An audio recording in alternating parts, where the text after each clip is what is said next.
बिस्मिल्लाहिर्रहमानिर्रहीम, अस्सलाम वालेकुम। खेलों की खबरों पर तबसर और तजियों सजे स्कोर के एक और प्रोग्राम के साथ सैयद याह्या हुसैनी आपकी खिदमत में हाजिर है। वेस्ट इंडीज़ के खिलाफ फैसला कौन T20 मुकाबले में पाकिस्तान ने एक मरतबा फिर ये साबित कर दिया कि जब ओपनर्स एतमाद के साथ टीम को आगाज़ फराहम करेंगे और बॉलर्स इख्तिताम पर दबाव बरकरार रखेंगे तो फतह टीम के कदम चूमती है। मैच का आगाज़ हुआ एक ऐसी ओपनिंग जोड़ी से जो न सिर्फ मुस्तहकम थी बल्कि हिकमत अमली से भरपूर भी। साइम अयूब और साहबजादा फरहान ने मोहतात लेकिन मजबूत शराकत बनाई और इख्तितामी ओवर्स में सिर्फ छक्कों के बलबूते पर पाकिस्तान ने स्कोर 179 रन तक पहुंचा दिया। वेस्ट इंडीज़ के खिलाफ सीरीज़ में सुफियान मुकीम ने फिर साबित किया कि वो T20 क्रिकेट के एक बेहतरीन स्पिनर हैं जो मुश्किल वक्त में मैच का पासा पलटने की सलाहियत रखते हैं। जब वेस्ट इंडीज़ 16 ओवर्स के बाद जीत के करीब दिखाई दे रहा था तब सुफियान मुकीम ने ख़तरनाक होल्डर की विकेट लेकर मैच पाकिस्तान के हक़ में कर दिया। क्योंकि बकिया आने वाले बैटर हारिस रऊफ की तेज़ बॉलिंग का सामना न कर सके, ये जीत उस स्कोर बोर्ड पर सिर्फ एक कामयाबी नहीं बल्कि टीम वर्क, मुस्तकिल मिजाजी और नए टैलेंट का मुंह बोलता सबूत है। दूसरे T20 में सनसनीखेज और ड्रामाई अंदाज में मैच के अख्तिताम ने पाकिस्तानी ओपनर को सबक दिया कि फ्लोरिडा में लॉर्ड के इस मैदान में तहम्मुल मिजाजी ही वो हथियार है जो बॉलर को एक मजबूत दिफाई स्कोर फराहम कर सकता है, जिसकी बुनियाद साइम अयूब और साहबजादा फरहान के दरमियान 138 रन की ओपनिंग शराकत और आखिर में तेज़ रफ्तारी से बनाए गए रन थे। पाकिस्तान ने एक बार फिर टॉस जीतकर पहले बल्लेबाजी का इंतखाब किया, लेकिन इस बार उन्होंने हफ्ते को होने वाले दूसरे T20 की तरह इब्तिदाई विकेटें नहीं गंवाई। साइम अयूब और साहबजादा फरहान ने इब्तिदाई ओवर बगैर किसी ख़ास जारियत के महफूज अंदाज में गुजारे, जो कि शायद इस नई टीम की ख्वाहिश के बरक था। लेकिन क्या 138 रन की शराकत किसी टीम के लिए नुकसानदेह भी हो सकती है? ये वो सवाल है जिस पर तजुर्बेकार और क्रिकेट पंडित शायद मोहम्मद रिजवान और बाबर आजम के दौर में सबसे ज़्यादा बात कर चुके हैं। और शायद आज साइम अयूब और साहबजादा फरहान की शराकत पर भी यही सवाल उठाया जा सकता था। सीरीज़ की सबसे बेहतर बैटिंग पिच पर जब 4 ओवर बाकी थे, साइम अयूब और साहबजादा फरहान दोनों की निफ्स मुकम्मल हो चुकी थी, लेकिन पाकिस्तान का रन औसत सिर्फ 8.5 था। हफ्ते के मैच में आखिरी 5 ओवर में सिर्फ 23 रन बने थे, लिहाजा तीसरे T20 में जीत के लिए कुछ खास दरकार था। इस मौके पर ऐसा महसूस हो रहा था कि पाकिस्तान को विकेट गिरने की वेस्ट इंडीज़ से ज़्यादा ज़रूरत है, क्योंकि उनके पावर हिटर अभी मैदान में नहीं आए थे। साहबजादा फरहान 53 गेंदों पर 5 छक्कों और 3 चौकों की मदद से 74 रन बनाकर आउट हुए, तो हसन नवाज मैदान में आए। उनके 2 छक्कों ने स्कोर को कुछ आगे बढ़ाया। अगरचे आखिरी ओवर में एक भी चौका न लगा, लेकिन पाकिस्तान ने 4 ओवर में 5 छक्के मारे, जिनमें आखिरी ओवर के 20 रन भी शामिल थे और यही स्कोर इन्हें जीत के काबिल हद तक स्कोर के लिए ले गया। आखिरी 4 ओवर में 53 रन बने, जो शायद इतने भी न बनते अगर 138 रन की शराकत आगाज़ पर ना बनाई जाती। 79 रन बनाकर पाकिस्तान ने एक अच्छा हदफ ज़रूर सेट किया, मगर वेस्ट इंडीज़ ने इब्तिदा ही में जारहाना अंदाज़ अपनाते हुए पहले 2 ओवर में 33 रन बना लिए, मगर फास्ट बॉलर हारिस रऊफ अपने ड्रॉप होने का गुस्सा निकाल रहे थे और वेस्ट इंडीज़ के रन्स की रफ्तार को कम करने में उनका किरदार अहम था। अगरचे इस मरहले पर विकेट मिलना मुश्किल लग रहा था, लेकिन वेस्ट इंडीज़ फिर ऐसा प्लेटफॉर्म बनाने में कामयाब हो गई जो गुज़िश्ता मैच की तरह उन्हें फ़तह दिलवा सकता था। 16वें ओवर के आसपास वेस्ट इंडीज़ मैच में पाकिस्तान से तकरीबन 5 रन आगे था और आखिरी 4 ओवर में उन्हें 49 रन दरकार थे, लेकिन 17वें ओवर में हारिस रऊफ की तेज़ रफ्तार बॉलिंग और उसके फ़ौरन बाद सुफियान मुकीम का शानदार ओवर पाकिस्तान को मैच में वापस ले आया। इस पूरी सीरीज़ में ऐसा लगा कि जेसन होल्डर हमेशा बल्लेबाजी के लिए कुछ देर से आते हैं, लेकिन तीसरे T20 में वो मज़ीद इंतज़ार न कर सके। जब रोस्टन चेज़ हदफ के ताक़ुब में मुश्किल का शिकार थे और रन रेट 13 से ऊपर था, वेस्ट इंडीज़ ने उन्हें रिटायर आउट कर दिया और होल्डर को मैदान में भेजा। उस वक्त 3 ओवर में 41 रन दरकार थे, जो होल्डर की सलाहियतों के मुताबिक था, लेकिन उनकी ज़्यादातर कामयाबियाँ पाकिस्तान के फास्ट बॉलर के ख़िलाफ़ आई हैं। लेकिन तीसरे T20 में अब उन्हें सुफियान मुकीम का सामना था। सुफियान मुकीम की दूसरी गेंद पर एक फ्लिपर ने होल्डर के ऑफ स्टंप को ऐसे निशाना बनाया कि वो खुद भी पहले पहल कुछ समझ ना पाए कि वो बोल्ड हो गए हैं या विकेट कीपर मोहम्मद हारिस ने कोई चालाकी दिखा दी है। सुफियान मुकीम और हारिस रऊफ मुसलसल दुरुस्त लाइन और लेंथ पर बॉलिंग कर रहे थे और वेस्ट इंडीज़ के पास अब कोई ऐसा खिलाड़ी न बचा था जो मैच को करीब ला सकता, और इसी कामयाबी ने वेस्ट इंडीज़ के जीतने की उम्मीदों को चिकनाचूर कर दिया। आखिरी 2 ओवर में वेस्ट इंडीज़ ने हार ना मानने की कोशिश ज़रूर की, लेकिन पाकिस्तान ने उन्हें जकड़ रखा था और अब वो बहुत पीछे जा चुके थे और ग्रीन शर्ट 13 रन से मैच जीतकर सीरीज़ भी अपने नाम करने में कामयाब रहे।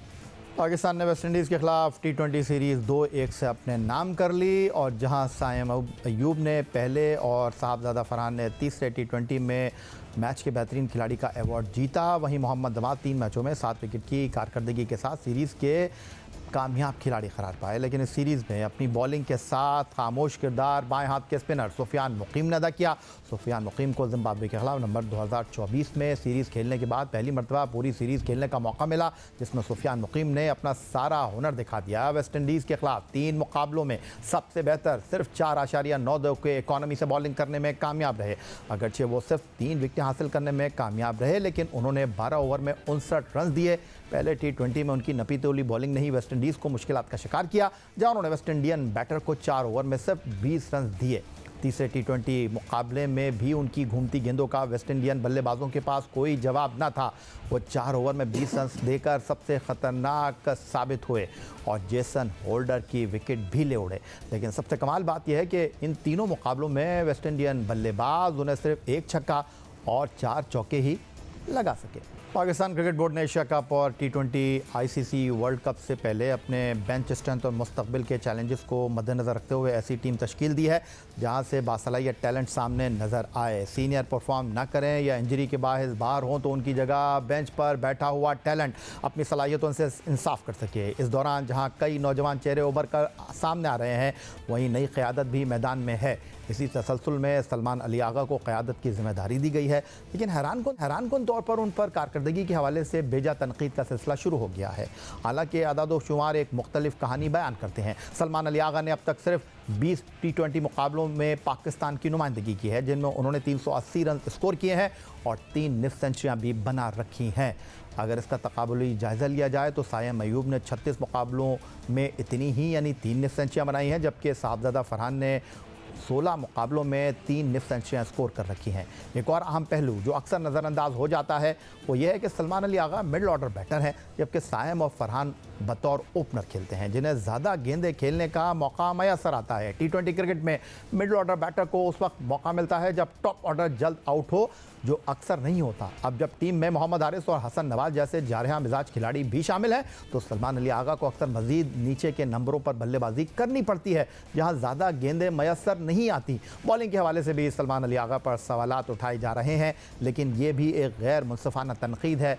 वो पार्ट टाइम ऑफ स्पिनर हैं और जब टीम में साइम अयूब जैसा ऑलराउंडर यही किरदार निभा रहा हो तो कप्तान का अपनी बॉलिंग पर कम तवज्जो देना समझदारी की अलामत है, क्योंकि इस वक्त टीम को क़यादत और फील्ड कंट्रोल की ज़्यादा ज़रूरत होती है। पाकिस्तान सुपर लीग 2025 में उनकी टीम इस्लामाबाद यूनाइटेड ने उन्हें 9 मुकाबलों में सिर्फ 8 ओवर्स कराए। ये भी जाहिर करता है कि वो बुनियादी तौर पर बैटर के तौर पर ही खेलते हैं, न कि बॉलिंग ऑलराउंडर के तौर पर। बांग्लादेश के खिलाफ T20 सीरीज़ में नाकामी के बाद पाकिस्तान क्रिकेट टीम ने दौरा वेस्ट इंडीज़ में शानदार कमबैक किया है। सलमान अली आगा की क़यादत में पाकिस्तान टीम ने वेस्ट इंडीज़ को तीसरे T20 बैनुल-अक़वामी मुकाबले में 13 रन से शिकस्त देकर 3 मैचों की सीरीज़ 2-1 से अपने नाम कर ली। तीसरे T20 के बाद कप्तान सलमान अली आगा ने गुफ्तगू करते हुए कहा, तमाम सीरीज़ एशिया कप और वर्ल्ड कप को मद्देनज़र रखकर खेल रहे हैं। मकसद सिर्फ यही है कि वर्ल्ड कप को कैसे जीतना है। दुबई की कंडीशन काफ़ी मुख्तलिफ है। इन कंडीशन के बाद दुबई जाएंगे तो उन्हें इस बात का बहुत फ़ायदा होगा। बॉलिंग ना करने पर सलमान अली आगा बोले उन्होंने सोचा वो ओवर करें, लेकिन साइम अयूब ने पूरी सीरीज़ में अच्छी बॉलिंग की तो उनसे ओवर कराए। वेस्ट इंडियन बैटर पर प्रेशर बनाने के लिए सुफियान मुकीम को लाए, जिसमें कामयाब हुए। कप्तान सलमान अली आगा आने वाली सीरीज़ में बॉलिंग करने के हवाले से कहते हैं कि वो आपको बतौर बॉलर भी दिखाई देंगे। अभी कोई भी सीरीज़ हम जैसे हम बांग्लादेश होम से स्टार्ट किया था, फिर उसके बाद बांग्लादेश गए, फिर यहाँ आए। ये सब सीरीज़ें मतलब उसी को मद्देनज़र रखकर यूज़ कर रहे हैं। अभी आगे ट्राई नेशन सीरीज़ आएगी, वो भी इसीलिए होगी, फिर एशिया कप आएगा। मतलब एंड ऑफ द डे आपका गोल यही है कि आपने वर्ल्ड कप में उस वर्ल्ड कप को कैसे जीतना है। आई थिंक बांग्लादेश की और ये सीरीज़ें 2 ऐसी सीरीज़ें हैं कि वो उसके बाद जो है ना, क्योंकि बांग्लादेश आप कह लें कि दुबई में थोड़ी सी कंडीशन इससे बेहतर होती हैं, तो उसके बाद अगर हम ये कंडीशंस के बाद वहाँ जाएंगे तो मुझे लगता है कि काफ़ी फ़ायदा होगा हमें वो इन 2 सीरीज़ों का वहाँ पर। यार बॉलिंग इसलिए नहीं कर रहा कि आज साइम एक तरफ से कर रहा था और एक तरफ से मुझे 2 लेफ्टी आए थे, मैंने सोचा था ओवर करने का, लेकिन फिर उस पर आपको देखना होता है कि प्रेशर आप दोनों तरफ से कैसे बना सकते हैं। तो साइम अच्छी बॉलिंग कर रहा था थ्रू आउट सीरीज़ और दूसरी तरफ से मुझे सुफियान को बॉलिंग करवानी थी क्योंकि मुझे प्रेशर उस टाइम बनाना था, तो इसलिए ओवर नहीं किया। लेकिन आगे गोइंग फॉरवर्ड आप देखेंगे मुझे बॉलिंग करते हुए। ब्रेक के बाद हमारे साथ मौजूद होंगे रोज़नामा जंग कराची के senior cricket correspondent Abdul Majid Bhatti साहब। उनसे वेस्टइंडीज़ के खिलाफ सीरीज़ और दीगर खबरों पर बातचीत करेंगे। खुशामदीद कहेंगे रोज़नामा जंग कराची के senior cricket sports correspondent Abdul Majid Bhatti साहब को। वेस्टइंडीज़ के खिलाफ तीसरे T20 मुकाबले में साइम अयूब और साहबजादा फरहान की 138 रन की शराकत ने पाकिस्तान को मजबूत आगाज़ फराहम किया, लेकिन माजिद भट्टी साहब, आप समझते क्या है इस इतनी लंबी शराकत के बावजूद टीम का रन औसत कम होना मुस्तकबिल में आपको लगता है कि इस बारे में सोचने की ज़रूरत है? क्या साइम और फरहान की ओपनिंग जोड़ी जो है उसको अपने खेल में मज़ीद तेज़ी लाने की ज़रूरत है, जो दुनिया की दीगर सरे फहरिस्त ओपनिंग जोड़ियाँ दिखाई देती हैं, या अभी इस पहलू पर काम करने की आपको लगता है ज़रूरत नहीं है? देखें एक तो पाकिस्तान की यंग टीम थी और वेस्ट इंडीज़ ज़ाहिर है अमेरिका में उसने बहुत सारी सीरीज़ खेली हुई हैं। किसी प्लेयर ने बाबर आजम को रिप्लेस किया है, किसी ने मोहम्मद रिजवान को रिप्लेस किया है, कोई शाहीन शाह अफरीदी की जगह आया है, कोई अबरार की जगह आया है, लेकिन आप देखें हर लड़के ने प्रेशर लिया है। लेकिन ये जो बार बार मॉडर्न डे क्रिकेट का ढिंढोरा बाज़ लोग पीट रहे हैं, अब पिच बाज़ दफ़ा ऐसी होती है, और ख़ास तौर पर ये फ्लोरिडा में जो पहले दूसरे इवन आज की भी पिच आप देखें, शुरू में नई गेंद के साथ पिच ठीक खेल रही थी, लेकिन जैसे जैसे गेंद पुराना हुआ 11वें 12वें ओवर के बाद फिर पिच मज़ीद स्लो हो गई और स्ट्रोक प्ले मुश्किल हो गया। मेरा ख्याल में जो सिचुएशन थी उस हिसाब से बिल्कुल ओपनर सही खेले, थोड़ा सा एक्सेलरेट कर देते, लेकिन वही है जब एक्सेलरेट करने की उन्होंने कोशिश की वहाँ विकेट गिर गई। लेकिन 190 मेरे ख्याल में इस पिच पर विनिंग टोटल था, और मुझे तो कोई ओपनर्स की बैटिंग में ख़राबी नज़र नहीं आ रही। लेकिन आप देखें पाकिस्तान क्रिकेट में वो बड़े नाम जिनके बारे में बाज़ लोग कहते थे कि इनके बगैर अब पाकिस्तान की क्रिकेट आगे नहीं बढ़ेगी, लेकिन पीसीबी चेयरमैन मोहसिन नकवी साहब को क्रेडिट जाता है, सिलेक्टर्स को, टीम मैनेजमेंट को क्रेडिट जाता है कि आज कभी Saim Ayub player of the match बन रहे हैं, कभी साहबजादा फरहान बन रहे हैं। बांग्लादेश में आखिरी मैच में भी Sahibzada Farhan player of the match बने। तो मेरे ख्याल में जैसे जैसे ये लड़के खेलेंगे इनका कॉन्फिडेंस आएगा, तो आप देखिएगा इनकी परफॉर्मेंस मज़ीद इम्प्रूव होगी। बांग्लादेश के 6 मैच, 3 मैच वेस्ट इंडीज़ के, 9 मैच खेले हैं साइम अयूब, 6 मैचों में खेलने का मौका मिला है साहबजादा फरहान को, लेकिन जब भी खेले हैं इनिंग का आगाज़ करने के लिए ये ओपनिंग जोड़ी सामने आई है। और हमने देखा होम सीरीज़ में निफ सेंचुरी की साहबजादा फरहान ने प्लेयर ऑफ द मैच बने, बांग्लादेश में जाकर आखिरी मैच में मौका मिला, वहाँ प्लेयर ऑफ द मैच बने, यहाँ आखिरी मैच में सीरीज़ के आखिरी मैच में बेहतरीन खिलाड़ी का अवार्ड जीतने में कामयाब रहे। आपको लगता है कि जो ओपनिंग का मसला था, जो तेज़ खेलने का एक इंटेंट हमारे ओपनर दिखा नहीं रहे थे, आपको लगता है कि साहबजादा फरहान और साइम अयूब की शक्ल में ये मसला एशिया कप और आईसीसी वर्ल्ड T20 से पहले हम ऑलमोस्ट हल कर चुके हैं? देखिए, जिस तरह पिछला जो हमारा ओपनिंग का एक बड़ा मशहूर जोड़ी थी जिसमें बाबर आजम और मोहम्मद रिजवान थे, उन पर स्ट्राइक रेट का इशू आता था कि बहुत ज़्यादा डॉट बॉलें खेल जाते थे। ये भी खेल रहे हैं, लेकिन यहाँ पर फ्लोरिडा में बहुत बैटिंग के लिए मुश्किल सूरत हाल थी, इतनी आसान नहीं थी बैटिंग। लेकिन मुझे लग रहा है कि जिस तरह इनको कॉन्फिडेंस मिलेगा, और अच्छी चीज़ है कि अब देखें पीछे आपके फ़खर जमान बैठे हुए हैं, अगर ज़रूरत पड़ गई तो बाबर आजम की भी क्रिकेट ख़त्म नहीं हुई। लेकिन जिस तरह माइक हैसन ने कहा था कि अब बाबर आजम उसी सूरत में टीम में आ सकते हैं अगर साइम, साहबजादा फरहान या फ़खर में से कोई अनफिट होता है। तो अब फ़खर वेस्ट इंडीज़ की इस वनडे सीरीज़ से बाहर हो गए हैं, हो सकता है वो एशिया कप तक या वो जो ट्रायंगुलर टूर्नामेंट होना है उसमें फिट ना हो सके, तो बाबर आजम के पास भी चांस मौजूद है। देखें अब जो एक अच्छी चीज़ हो गई है, जिस तरह अबरार और सुफियान मुकीम की लोग बात करते हैं, हमारी बेंच स्ट्रेंथ जो है वो मजबूत हो रही है, पीछे प्लेयर्स बैठे हुए हैं। अब सलमान मिर्ज़ा जिसने बांग्लादेश की होम सीरीज़ में, अवे सीरीज़ में दोनों में परफॉर्म किया, वो उनको रेस्ट दिया गया, फिर सीनियर प्लेयर्स को ले आए। तो शाहीन शाह अफरीदी मिली जुली परफॉर्मेंस है, पहले मैच में थोड़ा सा रस्टी नज़र आए हारिस रऊफ़, आज हारिस रऊफ़ ने बेहतर बॉलिंग की। यही हाल हसन अली का। तो जूनियर लड़के जो हैं वो आ रहे हैं, मेरे ख्याल में आगे चलकर सीनियर्स पर मज़ीद प्रेशर बिल्ड होगा, और ये पाकिस्तान क्रिकेट के लिए अच्छा है कि एक मुकाबले का रुझान जो है वो ज़्यादा हो रहा है।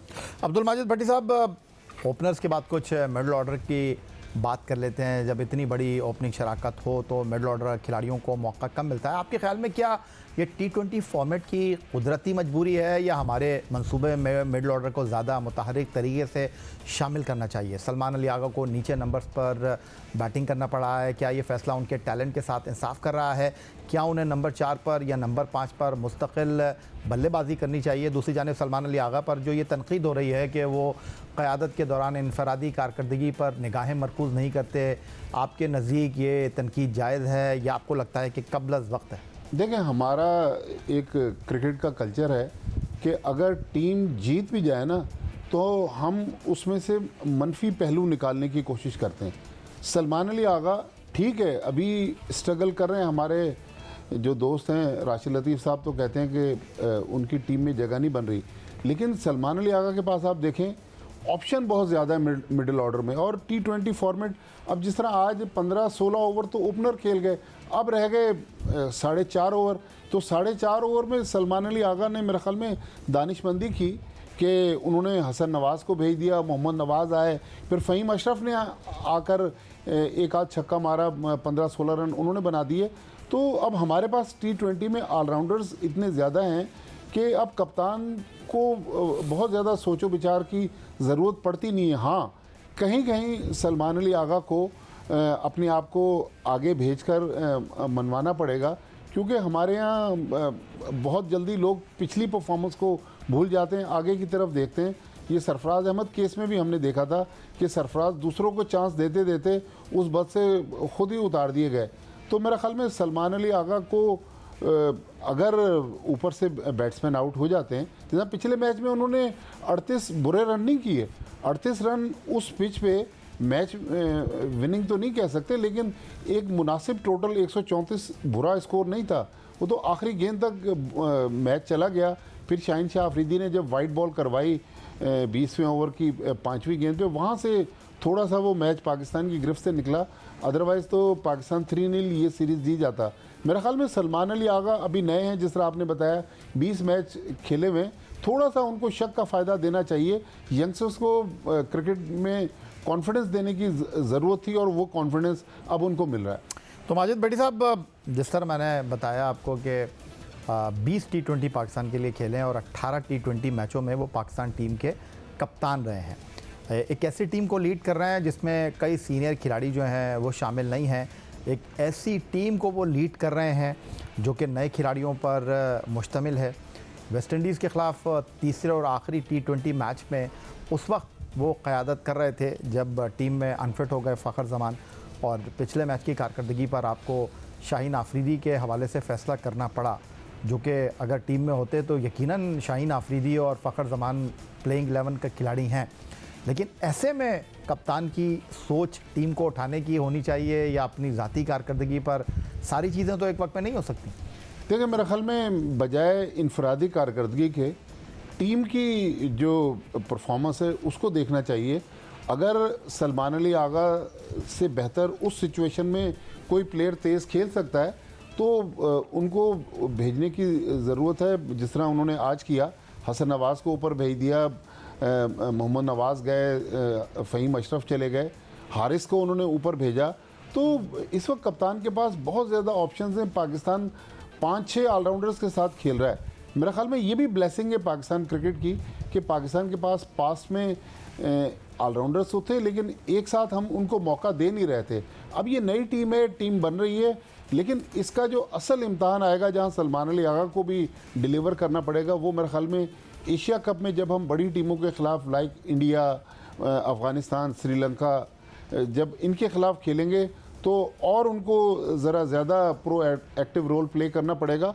अभी तक मेरे ख्याल में सलमान अली आगा की इतनी बुरी परफॉर्मेंस नहीं है कि उनको इस तरह क्रिटिसाइज़ किया जाए। ठीक है, जब उनके पास ऑप्शन है तो वो उनको मौका दे रहे हैं, और बॉटम लाइन ये है कि पाकिस्तान जो है वो मैचेस जीत रहा है। बहुत शुक्रिया अब्दुल माजिद भट्टी साहब हमारे साथ मौजूद थे, रोज़नामा जंग कराची के सीनियर स्पोर्ट्स कॉरेस्पॉन्डेंट। ये आज का हमारा प्रोग्राम था। इस अकाउंट पर आप हमें फॉलो कर सकते हैं, ईमेल कर सकते हैं, अपनी राय से आगाह कर सकते हैं score@jio.tv पर। दुआ इस उम्मीद, इस तवक्को के साथ कि पाकिस्तान में खेलों खिलाड़ी तरक्की करते रहें। सैयद याहिया हुसैनी को स्कोर की पूरी टीम के साथ अगले प्रोग्राम तक के लिए इजाज़त दीजिए। अल्लाह हाफ़िज़।